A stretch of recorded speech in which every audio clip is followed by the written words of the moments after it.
प्यारे साथियों, आप सभी को सुरेंद्र कोहली एवं डी गीता ज्ञान यूट्यूब चैनल की तरफ से धनतेरस की हार्दिक शुभकामनाएं।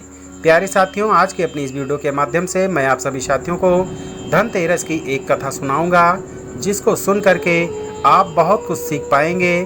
तो प्यारे साथियों, धनतेरस पर करें इस कथा का पाठ, धन्वंतरी भगवान का मिलेगा संपूर्ण आशीर्वाद। तो प्यारे साथियों, इस पूरी कथा को सुनने के लिए बने रहिए हमारी पूरी वीडियो में। अगर आप सभी को हमारी ये वीडियो पसंद आए तो आप सभी लोग इसे शेयर, लाइक, कमेंट कर सकते हैं एवं सभी नए साथी लोग सब्सक्राइब करके बेल घंटी आइकन को ऑल पर जरूर लगा दीजिएगा, ताकि हमारी समस्त वीडियो का नोटिफिकेशन आप सभी साथियों को हमेशा सबसे पहले मिलती रहे। धनतेरस पर करें इस कथा का पाठ, धन्वंतरी का मिलेगा संपूर्ण आशीर्वाद। प्यारे साथियों, धनतेरस की पौराणिक कथा के अनुसार धनतेरस के दिन से दिवाली उत्सव की शुरुआत हो जाती है। धनतेरस के दिन पूजा के समय इसकी कथा का पाठ करना शुभ होता है। प्यारे साथियों, धनतेरस के पर्व को धन त्रयोदशी के नाम से जाना जाता है। इस दिन भगवान धन्वंतरी की पूजा की जाती है। इसके साथ ही धनतेरस पर खरीदारी करना भी एक विधान है।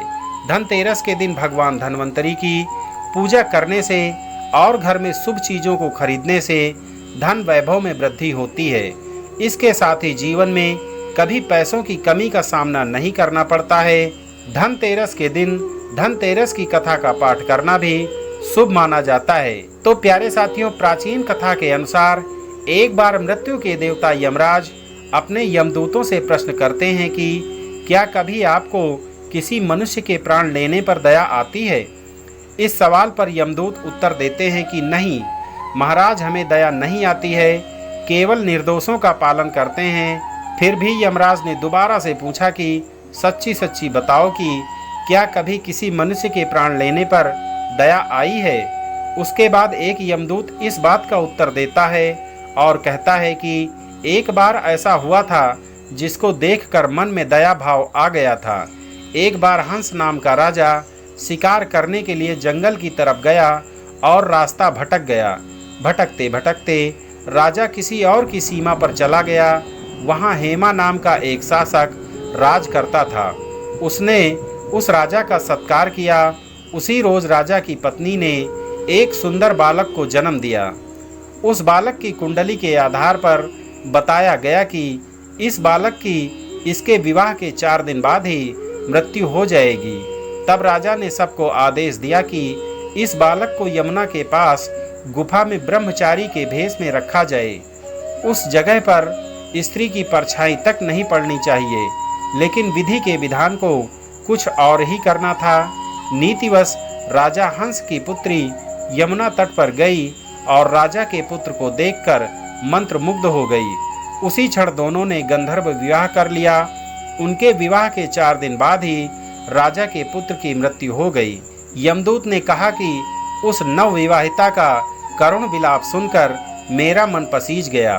सारी बातें सुनकर यमराज ने कहा कि हम इसमें क्या कर सकते हैं, ये तो विधि का विधान है, इसको हम बदल नहीं सकते हैं, हमको तो ये काम करना ही पड़ेगा।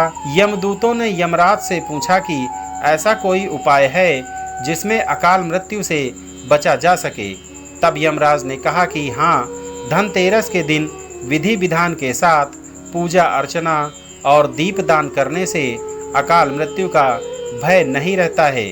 प्यारे साथियों, दूसरी पौराणिक कथा के अनुसार कार्तिक महीने की कृष्ण पक्ष की त्रयोदशी तिथि के दिन भगवान धन्वंतरी का जन्म हुआ था। समुद्र मंथन के दौरान भगवान धन्वंतरी अमृत का कलश लेकर प्रकट हुए थे।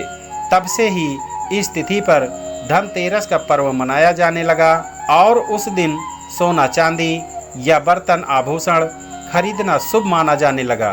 धन्वंतरी को औषधि और चिकित्सा के देवता भी माना जाता है। इनकी पूजा करने से हर प्रकार के रोग से मुक्ति मिलती है और सभी के घरों में सुख, समृद्धि, खुशहाली आती है। तो प्यारे साथियों, आप सभी लोग धनतेरस पर पूजा करें, धन्वंतरी भगवान की पूजा करें और जीवन में हमेशा खुश रहें। तो प्यारे साथियों, आप सभी को धनतेरस की ये कथाएं कैसी लगी, जैसी भी लगी हों कमेंट के माध्यम से ज़रूर बताइएगा। तो प्यारे साथियों, मिलते हैं अगली किसी अन्य वीडियो में। तब तक के लिए आप सभी साथियों को सुरेंद्र कोहली एवं डी गीता ज्ञान यूट्यूब चैनल का जय श्री कृष्णा, राधे राधे।